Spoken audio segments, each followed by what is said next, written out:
Ripresa dei trasporti, test rapidi per l'autunno, le linee guida per la riapertura delle scuole sono i temi principali toccati oggi dal governatore Luca Zaia.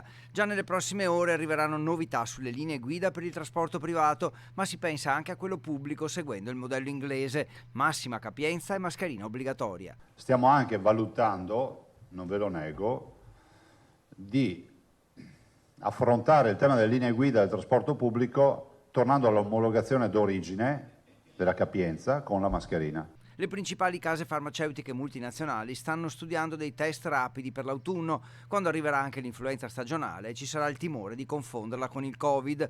La Regione dovrebbe presentare il suo piano per la sanità pubblica per il 15 luglio. La speranza è di avere un test rapido affidabile che sostituisca il tampone, ad oggi unico test riconosciuto ufficialmente. Se funziona, noi ne abbiamo alcuni che sono dichiarati come test rapidi a 10 minuti e beccano l'RNA del virus, quindi funzionano come il tampone.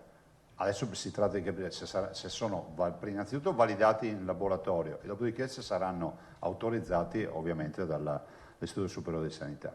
A quel punto tutti potrebbero fare il test rapido al minimo sintomo, con informazioni in tempo reale su una app.